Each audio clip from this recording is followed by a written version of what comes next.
Assalamualaikum warahmatullahi wabarakatuh. Waalaikumsalam warahmatullahi wabarakatuh. Perkenalkan Bu Nari Maharani, saya Wasil Sonoto dari calon guru penggerak angkatan 5. Saya di sini dalam tugas guru penggerak dalam demonstrasi kontekstual pada modul 3.1, dan di dalam tugas itu saya mewawancarai jenengan atau guiding question for the interview. Itu nanti saya sudah mempunyai pertanyaan yang saya sampaikan kepada jenengan.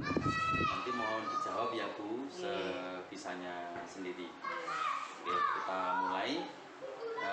Ada beberapa pertanyaan nanti yang perlu saya sampaikan ke jenengan.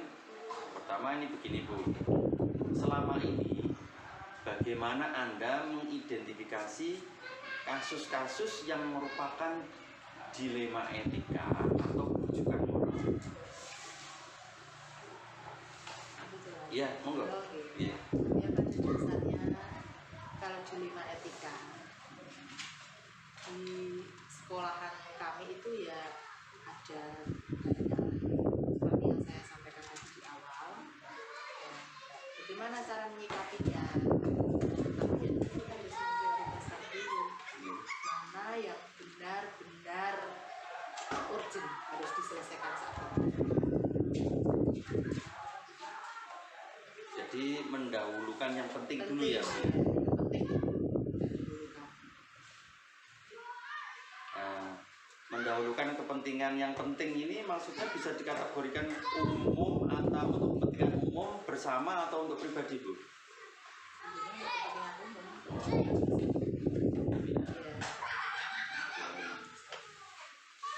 Baik Bu, berlanjut kepada pertanyaan kedua.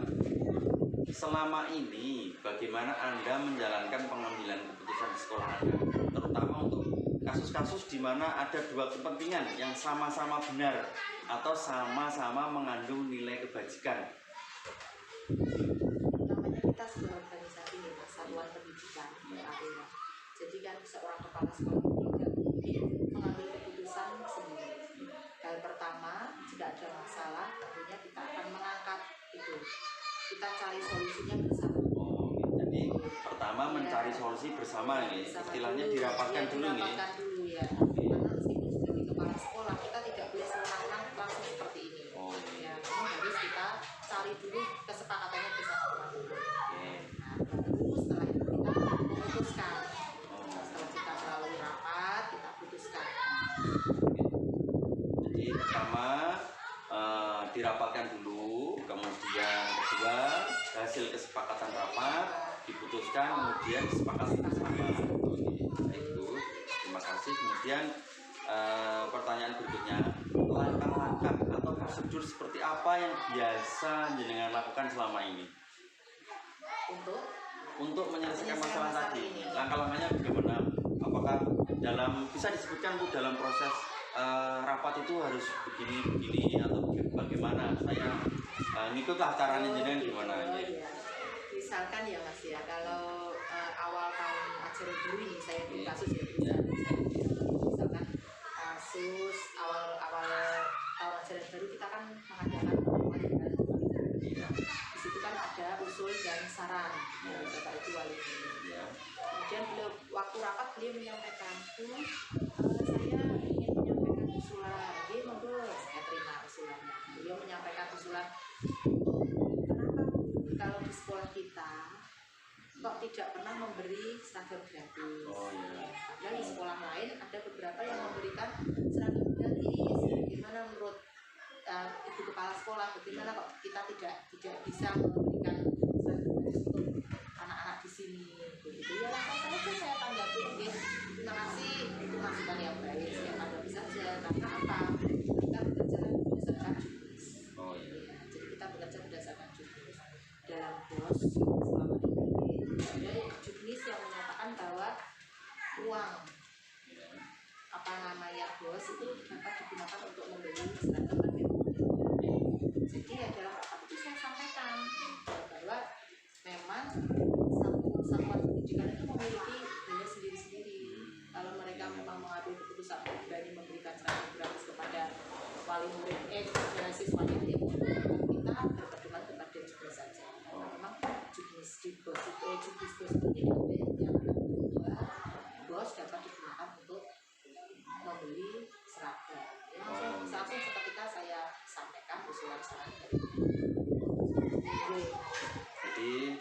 saya tangkap, yang pertama jenengan menerima masukan, ya dianalisis dulu ya Bu ya.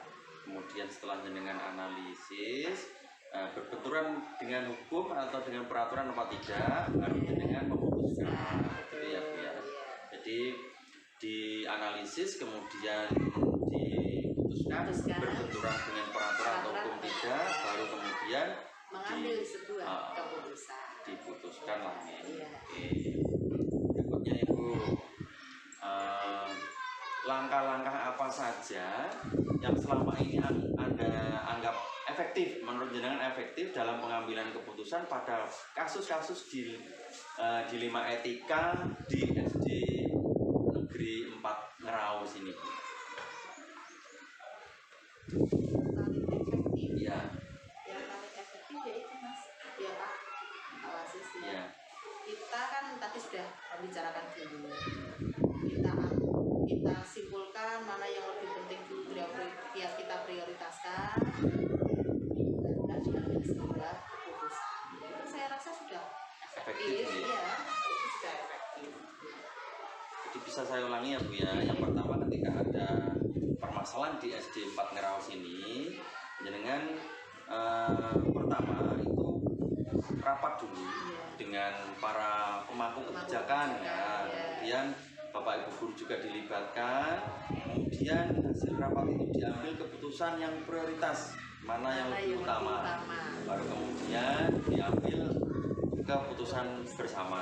Baik, terima kasih Ibu. Pertanyaan selanjutnya, hal-hal apa saja yang selama ini merupakan tantangan dalam pengambilan keputusan pada kasus-kasus di 5 etika di SD 4 Ngeraus ini? Jadi tantangannya apa ketika mengambil keputusan seperti tadi, seragam, berbenturan dengan peraturan bos, juknis bos tidak boleh pakai seragam, itu jadi tantangannya apa Bu? Ya tantangannya itu kan beresiko anak-anak mungkin nantinya akan lebih tertarik di sekolah yang lain karena dengan iming-iming itu tadi. Itu ya suatu tantangan menurut saya. Tidak menjadi tidak mengalami ketakutan dengan mereka berbicara ke sekolah, karena apa? Kemungkinannya kecil. Kemungkinannya kecil karena sekolah kami kan tidak mungkin. Ya bukannya tidak mungkin deh. Repot lah bagi wali murid kalau anak itu harus mencari sekolah gitu ya Bu ya. Jadi jenengan sudah menganalisis bahwa kemungkinan keputusan itu tidak akan berdampak negatif lah gitu. Ya, jadi ketika ada komite mengusulkan untuk memberikan seragam, jenengan menjawab dengan ini tidak sesuai juknis bos, tidak ada dalam aturan untuk anggaran uang ke sana. Itu sudah jenengan analisa, dan tantangannya anak takut sekolah di tempat lain kan begitu ya Bu ya. Karena sekolah ini posisinya agak jauh dari sekolah-sekolah lain, jenengan memberanikan diri dengan alasan geografis tadi. Artinya masih ada cara lain untuk membangunkan semangat wali murid agar sekolah ke sini, tidak hanya dengan cara seragam tadi ya yang bertentangan dengan juknis bos ya gitu. Berikutnya Ibu, apakah ketika jenengan memiliki sebuah tatkala atau jadwal tertentu dalam sebuah penyelesaian kasus di 5 etika, apakah Anda langsung menyelesaikan di tempat atau memiliki sebuah jadwal untuk menyelesaikannya, terus kemudian bentuk atau prosedur seperti apa yang jenengan jalankan ini? Tergantung ya Mas. Ya. Itu ada dua versi, ada langsung, kemudian juga ada melalui rapat. Artinya kalau melalui rapat kan terjadi kan seperti itu tadi waktu rapat komite kita langsung jalan. Kalau untuk masalah anak biasanya tetap kita terbuka dulu bersama teman-teman akhirnya terjadwal. Berarti ada dua ya, ada yang terjadwal, ada yang langsung. Mungkin bisa jenengan beri contoh yang langsung langsung ini kira-kira, tidak hanya misalnya dengan bapak ibu guru, misalnya dengan murid atau dengan warga sekolah yang lain, yang langsung. Langsung sudah saya sampaikan itu tadi ya, Ya. lalu waktu rapat wali murid Oh, dan secara langsung. langsung dijawab itu ya. Iya, saya langsung saya jawab. Oh. Ini kan dari kejujuran. Kejujuran waktu itu memang langsung kami jawab. Ya itu. Ini ya tidak pakai. Tidak, ya. Langsung saya jawab memang sudah aturannya sudah jelas, dalam judulnya sudah jelas, sehingga langsung kami jawab. Yang secara tidak langsung untuk anak-anak, misalkan selalu rapat naikkan kelas. Naikkan kelas, situ kita rapat dulu. Dan kelas menyampaikan apakah ada naik tidak naik kelas atau apa, itu kan kita menganalisa dulu apa penyebabnya. Karena kan tidaknya dinilai dalam bentuk nilai ya. Kita kan penilaian kan ada tiga, ada keterampilan, ada pengetahuan, tidak bisa hanya menilai dari pengetahuan saja. Jadi dalam pengambilan keputusan rapat kenaikan kelas, jenengan memakai KI 1, KI 2, KI 3, KI 4 itu dipakai semua ya Bu ya. Dari di sana ada, mestinya kalau seperti itu berarti terjadwal ya Bu ya. Itu contoh yang Iya. Baik. Berikutnya Ibu, adakah ini Bu, seseorang atau faktor apa yang selama ini mempermudah atau membantu Anda dalam pengambilan keputusan dalam kasus-kasus dilematika? Misalnya jenengan itu punya rekan kerja atau punya faktor yang membuat Anda waktu masnya atau bapaknya ini, mbaknya ini saya buat ajak pertimbangan atau gimana, saya itu sudah, misalnya saya sudah mumpuni, saya tidak perlu, gimana Bu? Tentunya semua ya harus kita karena satuan pendidikan ya. Jadi kita bersama-sama, tidak hanya kepala sekolah langsung egois memutuskan ini, tapi perlu dimusyawarahkan. Itu tentunya juga melalui atau kita menerima masukan pendapat dari teman-teman. Kita biasanya saya tanya dulu, mungkin ada pendapat dari Bapak si A, Bapak si B, semua memberi masukan, memberikan usulan. Itu menyeluruh ke semua. Oh gitu ya. Jadi jenengan memanfaatkan semua warga sekolah ya Bu ya, dilibatkan langsung dalam memusyawarahkan ini tentang pendapat. Nanti yang sekiranya gimana Bu ini? Istilahnya pendapat terbanyak atau gimana Bu? Jenengan? Pendapat terbanyak betul, tapi kan pendapat itu juga tidak terbanyak, tapi yang memang pas gitu, memang pas. Sesuai kebutuhan ya. Oke Bu, pertanyaan terakhir. Jadi dari semua hal yang telah disampaikan tadi, kira-kira pembelajaran apa yang dapat Anda petik dari pengalaman Anda mengambil keputusan di dilematika? Pelajaran yang saya ambil dari dilematika, makanya kita tidak hanya untuk mementingkan untuk diri sendiri, tetapi juga kita sebagai suami itu juga dari hati juga.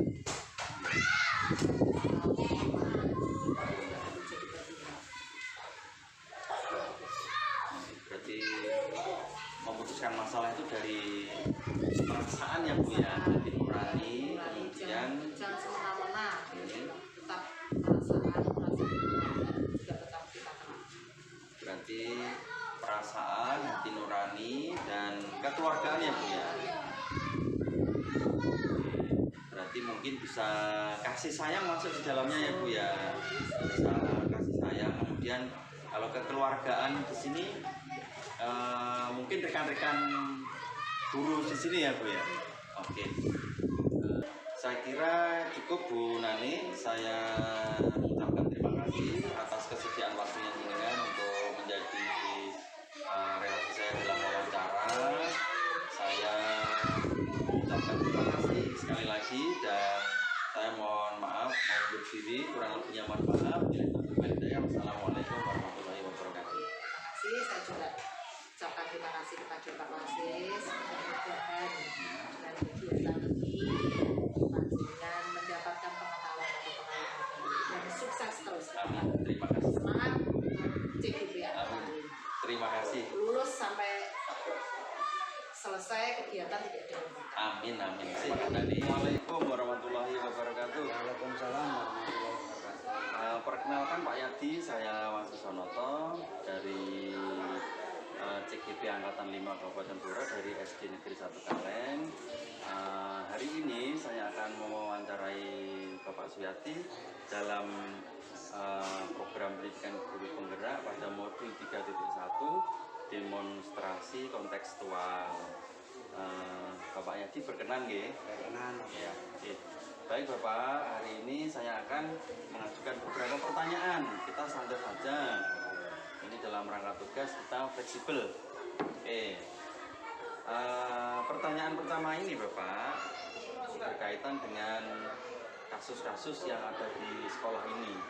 Ini bagaimana jenengan bisa mengidentifikasi kasus-kasus yang ada di sekolah ini yang merupakan dilema etika atau rujukan moral. Yang dimaksud kasus dilema etika atau rujukan moral di sini yang saya tanggapi atau yang saya identifikasi itu seperti ini. Ya.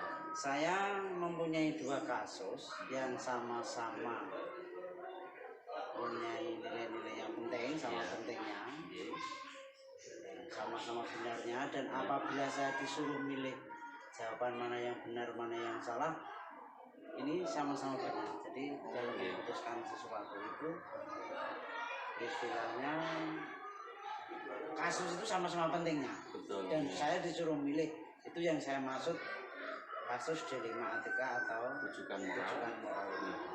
Jadi kedua-duanya sama-sama penting. penting. Sama penting. Punya gitu ya, nilai Pak? benar sama penting. Oh gitu. Oke. Baik Bapak, lanjut ke pertanyaan kedua. Kemudian selama ini jenengan itu menjalankan pengambilan keputusan di sekolah sini Pak nggih, di Galuh 1 ini nggih, SD Negeri 1 Galuh nggih. Untuk kasus-kasus di mana ada kepentingan yang sama-sama benar atau sama-sama mengandung nilai kebajikan.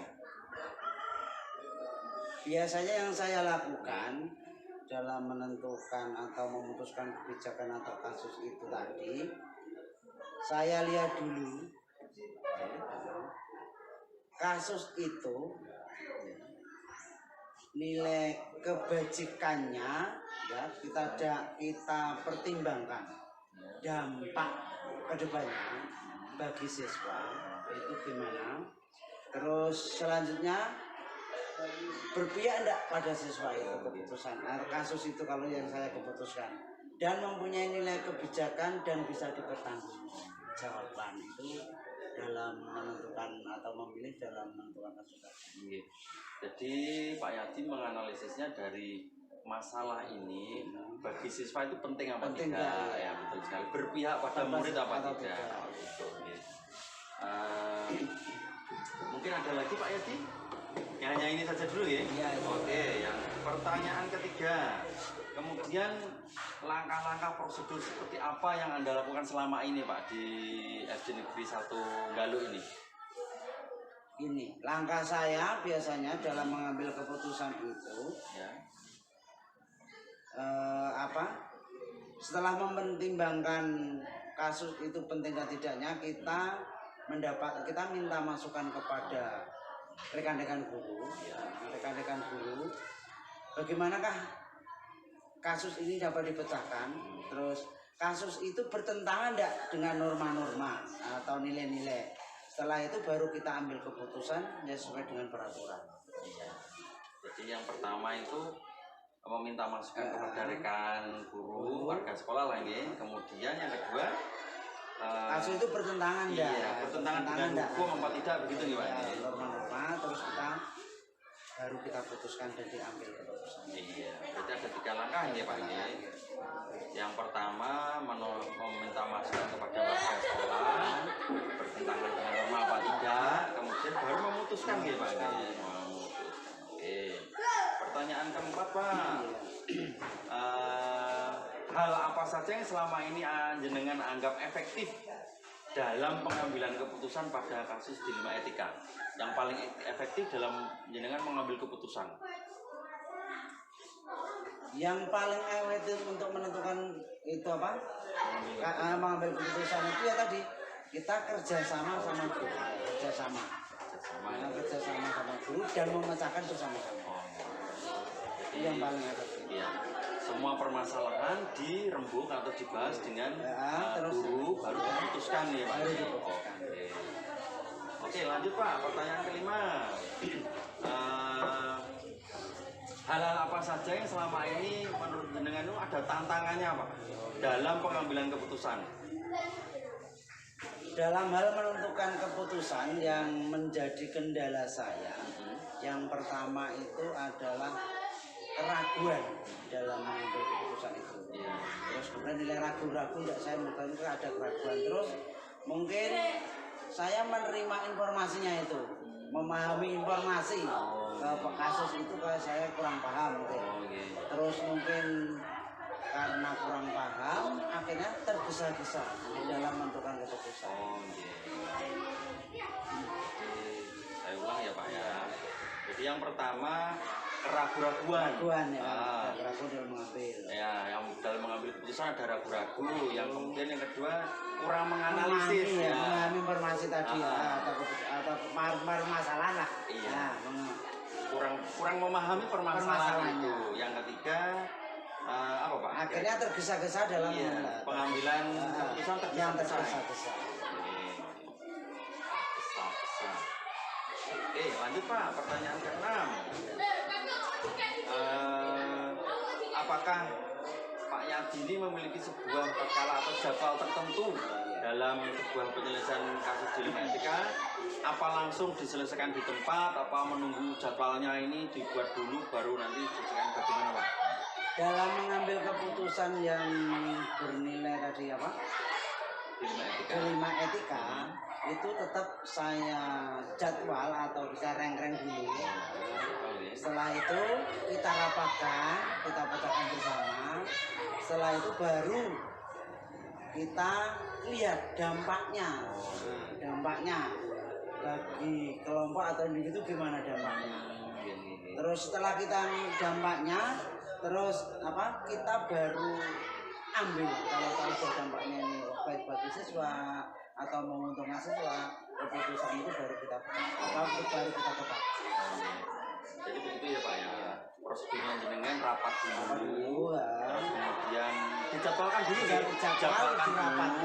rapat, kemudian diambil dampaknya, setelah individu atau kelompok baru diputuskan. Pengambilan keputusan. Jadi prosedurnya seperti itu ya Pak jenengan.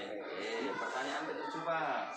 Ini adakah seseorang atau faktor-faktor yang selama ini mempermudah atau membantu jenengan dalam pengambilan keputusan kasus-kasus dilema etika? Jelas, faktor yang paling penting atau yang paling membantu saya dalam mengambilkan keputusan itu yang pertama adalah kerjasama, saling mengasih informasi, itu. Terus tak lupa kita harus istilahnya apa itu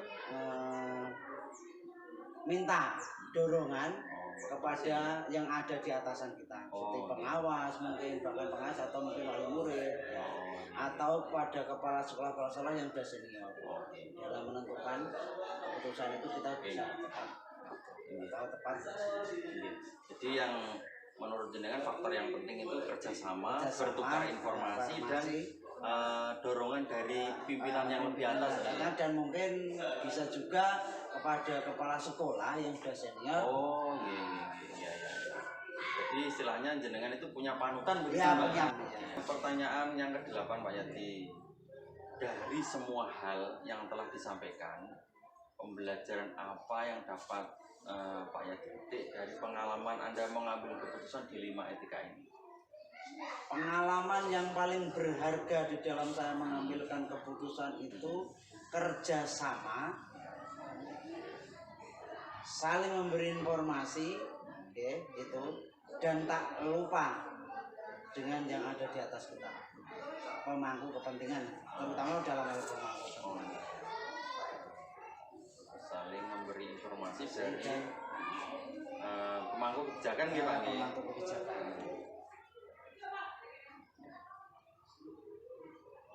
Di sekolah ini Pak, kira-kira ada masalah dilema etika yang menurut jenengan terbaru atau lebih hangat-hangatnya bisa diceritakan Pak? Ini contoh dilema etika yang saya alami pada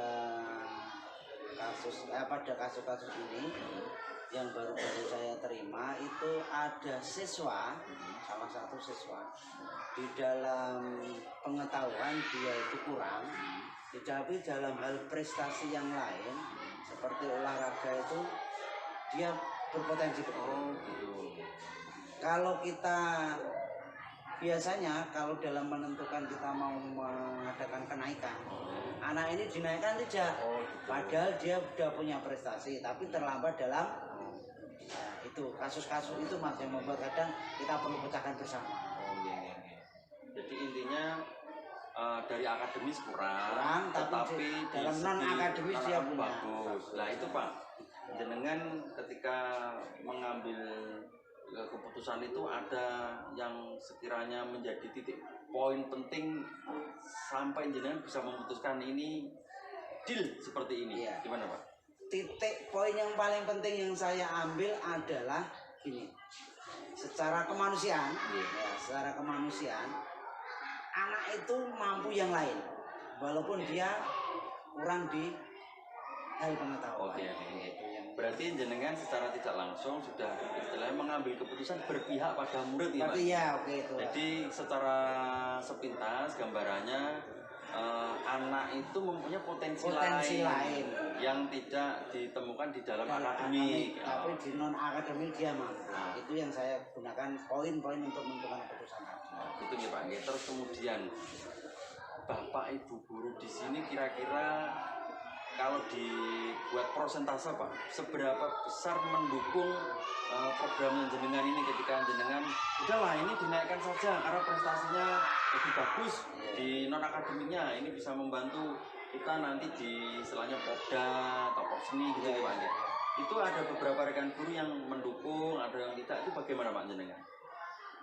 Kalau gini Mas ya, guru-guru saya di sini itu dalam mendukung kebijakan yang saya ambil, hampir semuanya mendukung, yang saya ambil itu. Karena apa? Waktu saya menentukan kebijakan atau memutuskan segala sesuatu, tetap saya ajak rembukan. Oh gitu, intinya kerjasama tadi cukup Pak Yadi, kita wawancara, saya mengucapkan terima kasih yang sebesar-besarnya jenengan sudah membantu saya dalam program pendidikan guru penggerak ini dalam modul 3.1 pada tugas demonstrasi kontekstual. Saya mohon maaf bila ada tutur kata yang kurang sopan, kurang berkenan. Saya akhiri cukup sekian. Wassalamualaikum warahmatullahi wabarakatuh. Waalaikumsalam. Assalamualaikum warahmatullahi wabarakatuh. Silakan Pak, saya Sumanto, calon guru penggerak angkatan 5 dari Kabupaten Blora dari SD Negeri 1 Kalen. Pada kesempatan kali ini saya akan mewawancarai Bapak sebagai narasumber dalam program pendidikan guru penggerak modul 3.1 pada materi demonstrasi kontekstual. Baik Bapak, hari ini hari yang baik untuk kita bisa bertemu untuk melakukan wawancara ini. Langsung saja ya Pak, pertanyaan pertama, selama ini bagaimana Pak Soleman dapat mengidentifikasi kasus-kasus yang merupakan dilema etika atau juga Pak? Terima kasih untuk Pak Asis sebagai calon guru penggerak yang di sini,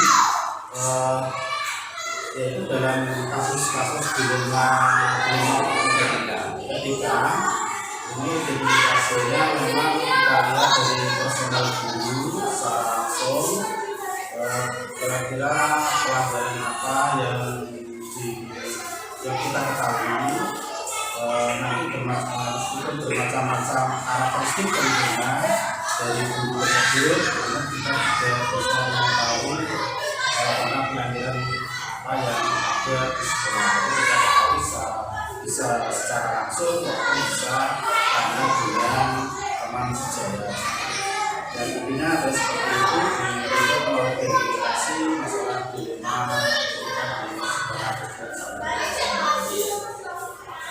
kasih Pak. Lanjut ke pertanyaan kedua. Selama ini bagaimana Pak Sulaiman menjalankan pengambilan keputusan di sekolah dengan ini, terutama untuk kasus di mana ada dua kasus kepentingan yang sama-sama benar atau sama-sama mengandung nilai kebajikan? Terima kasih. Atas beberapa kepentingan memang dalam pengambilan keputusan, tentu kadang tidak bisa sendiri, perlu ada teman diskusi. Teman diskusi itu bisa dari kepala sekolah yang lain, maupun dengan teman guru sejarah, yang intinya adalah satu untuk kebaikan sekolah ini. Sehingga juga di teman kepala sekolah juga sering sharing kaitannya bagaimana cara penanggulangan hal tersebut. Juga teman sejawat juga bisa untuk menambah masukan-masukan yang intinya untuk mencari kebaikan. Oh, ini Pak. Jadi memanfaatkan kepala sekolah senior ya Pak ya. Kepala sekolah senior dengan sejawat untuk mencapai suatu keputusan yang baik atau kebaikan atau kebajikan tadi ya Pak ya. Pertanyaan ketiga, langkah-langkah atau prosedur seperti apa yang biasa Pak Sulaiman lakukan untuk melakukan atau mengambil keputusan dalam kasus-kasus yang terjadi selama ini? Ya, memang langkah-langkah ini memang jarang di sekolah ini terjadi pelanggaran-pelanggaran.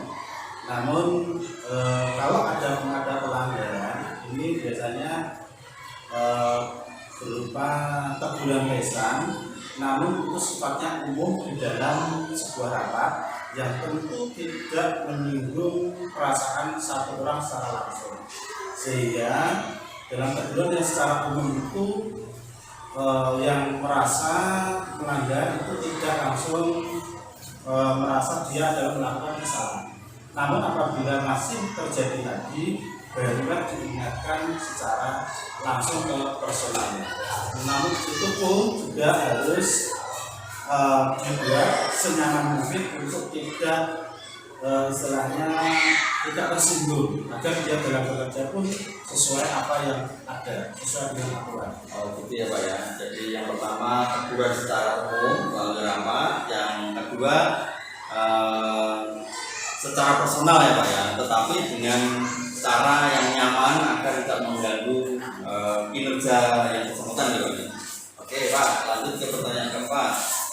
Hal-hal apa saja yang selama ini Anda anggap efektif dalam pengambilan keputusan pada kasus-kasus dilema etika yang menurut Anda paling efektif? Dalam pengambilan masalah dilema etika ini, keputusan ini memang sering dirapatkan di dalam rapat agar apa yang terjadi pelanggaran di sekolah itu tidak berdampak ke Bapak Ibu guru yang lain. Jika kita dirapatkan di forum, juga kita mempertimbangkan pertimbangan dari kepala sekolah yang lain maupun dari atasan, sehingga dalam pengambilan keputusan ini juga tepat sasaran juga dapat menyelesaikan masalah tersebut. Oke, terima kasih. Jadi pengambilan keputusan itu dirapatkan terlebih dahulu ya Pak ya, dengan rekan sejawat ataupun dengan kepala sekolah yang senior atau dengan pimpinan lembaga ya Pak. Terus kemudian merujuk kepada keputusan yang tepat gitu ya Pak. Oke, lanjut Pak, pertanyaan kelima. Hal apa saja Pak selama ini yang merupakan tantangan dalam pengambilan keputusan pada kasus-kasus dilema etika? Yang menurut jenengan tantangannya apa? Memang tantangan ini tantangan dalam dilema etika, karena di SD itu gurunya sedikit, tentu apalagi semuanya adalah teman, semuanya juga memiliki hubungan yang baik, maka tantangan ini sangat besar, terutama rasa tidak enak, rasa kecewa itu sebagainya. Namun dalam menjalankan tugas, hal itu juga perlu dikerjakan dengan tidak menyinggung perasaan. Bisa saya ulangi ya Pak ya. Jadi tantangannya guru SD itu sedikit, kemudian rasa kekeluargaan itu sudah mengakar lama ya Pak. Terus kemudian kita mau menegakkan itu sesuai dengan peraturan, tetapi dengan rasa kekeluargaan tadi ya Pak. Oke, lanjut Pak. Pertanyaan berikutnya. apakah Pak Soleman memiliki sebuah jadwal atau sebuah jadwal tertentu dalam menyelesaikan kasus dilema etika itu? Apakah langsung diselesaikan hari itu juga atau menunggu jadwal, atau bagaimana bentuk prosedur jenengan dalam menjalankan itu? Dan terima kasih untuk menyelesaikan kasus-kasus itu. Biasanya saya laksanakan di forum rapat. Di forum rapat itu sebagai forum untuk silaturahmi juga untuk semua guru, sehingga apa yang menjadi kendala beliau ketika ada dilema, melanggar dilema di rasa itu, sehingga kita juga tahu kekurangan-kekurangan dan bisa membantu untuk tidak terjadi kembali.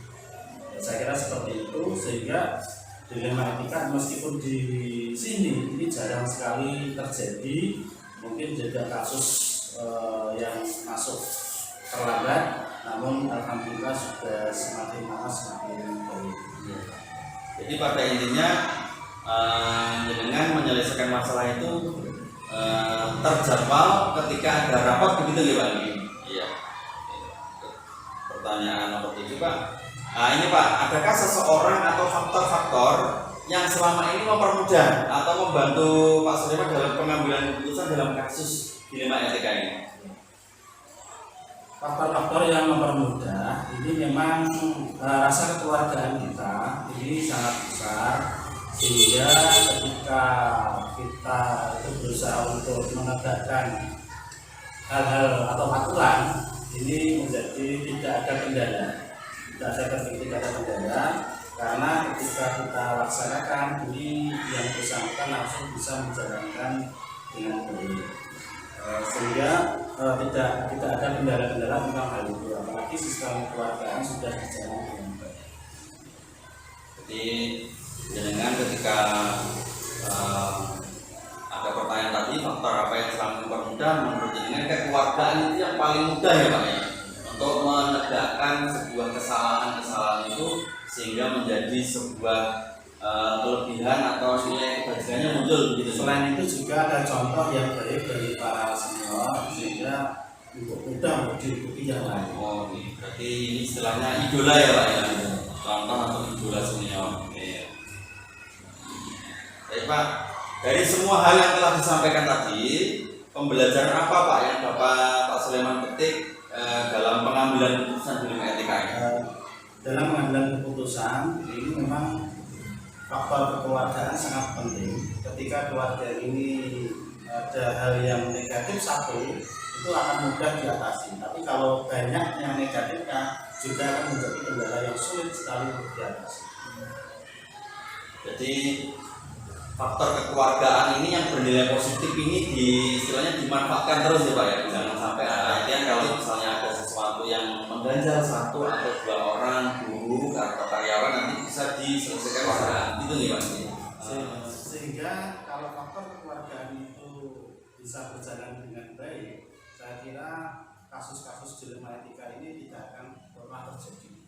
Kecil sekali terjadi karena orang sudah bekerja, sudah tahu apa yang menjadi tugas-tugasnya masing-masing, sehingga tidak perlu ada pelanggaran tidak mungkin terjadi atau kecil sekali terjadi karena ada rasa kekewo dari yang bersangkutan, dan juga tidak akan melanggar karena adanya nanti dalam rapat akan disinggung. Satu lagi Pak, dari selama Pak Soleman di sini, apakah pernah ada menemui kasus kecil lah, contoh kasus kecil yang bisa jenengan selesaikan di tempat? Menurut jenengan ini kasus dilema etika tapi bisa diselesaikan di tempat, tidak harus menunggu faktor apa? Kalau hal-hal semacam itu memang pernah terjadi, yaitu mungkin berangkat tidak tepat, tapi ketika saya hubungi, saya tanya kendala-kendalanya apa, besoknya sudah mendekati ketetapan waktu. Artinya apa yang kita diajak komunikasi ini sudah nyambung, sudah bisa menjalankan apa yang kita harapkan agar tidak melanggar etika yang ada di sekolah. Ya, jadi pernah terjadi kemudian dengan diselesaikan tanpa terjadwal nih Pak gitu. Secara lewat langsung atau komunikasi lewat HP Pak? Lewat Lewat HP. Jadi diselesaikan langsung lewat HP ketika ada Bapak Ibu guru yang kurang tertib, terutama terlambat datang gitu Pak. Cukup Pak Sulaiman untuk wawancara hari ini. Saya mengucapkan terima kasih sudah mengganggu waktu Pak Sulaiman. Saya sebagai calon guru penggerak angkatan 5 mengucapkan terima kasih yang sebesar